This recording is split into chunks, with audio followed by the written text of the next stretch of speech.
নমস্কার বন্ধুরা, শ্রাবন্তীর রান্নাঘরে তোমাদের সবাইকে স্বাগত জানাই। আজ আমি তোমাদের সাথে পটলের এমন একটি রেসিপি শেয়ার করব যেটা কিন্তু আমিষ এবং নিরামিষ দুটো পদ্ধতিতেই খুবই ভালো লাগে।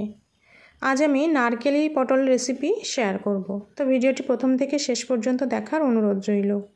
পটলগুলো আমি এরকমভাবে মাঝখান থেকে কেটে নিয়েছি, খোসাটা কিন্তু আমি ফেলে দিইনি, উপর থেকে আঁচড়ে নিয়েছি।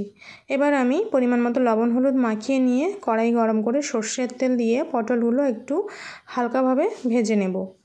খুব বেশি কড়া করে ভাজার দরকার নেই, আমি যেমনভাবে ভেজে নিয়েছি এইভাবে ভেজে নিলেই হবে। পটলগুলো আমি তুলে নিয়েছি।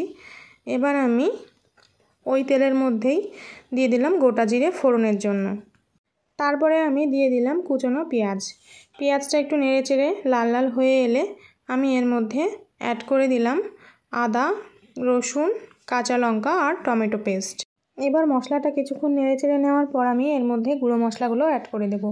দিয়ে দিলাম পরিমাণ মতো লবণ, হলুদ গুঁড়ো, জিরে গুঁড়ো, ধনে গুঁড়ো, আর দিয়ে দেব লাল লঙ্কা গুঁড়ো পরিমাণ মতো, আর দিয়েছি একটু কাশ্মীরি লঙ্কা গুঁড়ো।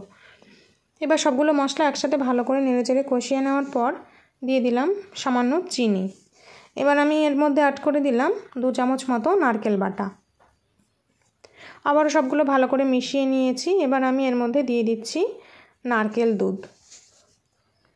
তোমাদের কাছে যদি নারকেল অ্যাভেলেবেল না থাকে তাহলে কোকোনাট মিল্ক পাউডার যেটা বাজারে পাওয়া যায় ওটাও ব্যবহার করতে পারো। ঝোল হিসাবে কিন্তু আমি এখানে নারকেল দুধটাই ব্যবহার করেছি, এক্সট্রা কোনো আর জল অ্যাড করিনি। আমি ভালো করে ঝোলটা ফুটে এলে এর মধ্যে পটলগুলো অ্যাড করে দিয়ে উপর থেকে চেরা কাঁচা লঙ্কা দিয়ে কিছুক্ষণ ঢাকা দিয়ে রান্না করে নিয়েছি। আমার নারকেলি পটল কিন্তু একদম রেডি হয়ে গেছে। এবার এটা আমি গরম গরম ভাতের সাথে পরিবেশন করব।